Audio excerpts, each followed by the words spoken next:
आज जनसामान्यांचा सिडको घरांच्या विषयातला एक प्रश्न होता।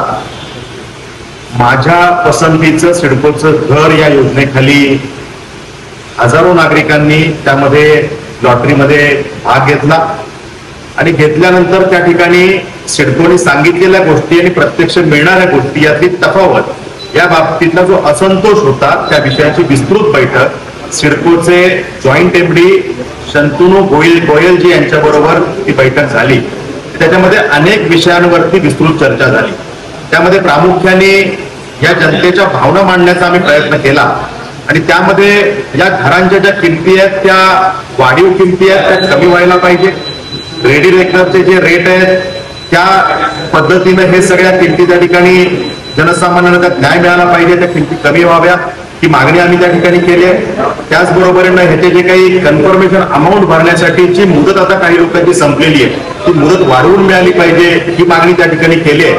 आणि त्याचबरोबरीनं त्या ठिकाणी मेंटेनन्स चार्जेस हे जे काही घेणार होते त्याच्यामध्ये सांगितलेले चार्जेस वेगळे की जे आम्ही घेणार नाही आणि आता घेणार अशा प्रकारचा एक संभ्रम तयार झाला होता।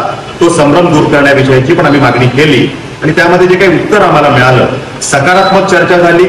घरांच्या किमती कमी कशा करता येतील, जनसामान्यांना त्यात त्यांच्या मनाप्रमाणे कसं करता येईल यासाठीचा प्रयत्न करण्याच्या विषयामध्ये सकारात्मक त्या ठिकाणी भूमिका सिडकोने ठेवलेली आहे।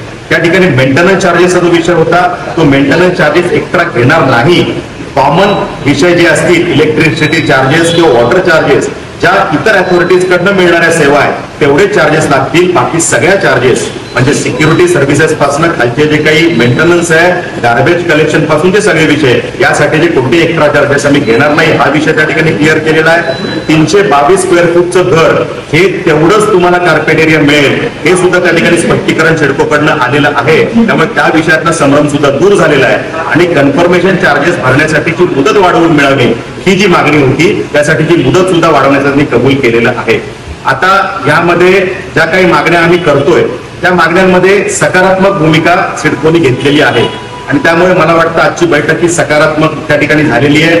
कन्फर्मेशन चार्जेस भरण्याच्या विषयामध्ये भरलेली रक्कम ही जर का बँकेकडनं लोन नाकारलं आणि ते होऊ शकलं नाही तर फोरफिट करू नये, जप्त करू नये, ती परत द्यावी यासाठी ती मागणी सुद्धा केलेली आहे। त्या विषयात सुद्धा सकारात्मक विचार करण्याची भूमिका सिडकोने ठेवलेली आहे। मला वाटतं की या विषयाची पॉझिटिव्ह चर्चा झाली आहे आणि ज्यांनी या विषयामध्ये सहभाग घेतलाय या लॉटरीमध्ये जे सहभागी झाले त्यांच्यासाठी दिलासा देणारी आजची ही चर्चा होती।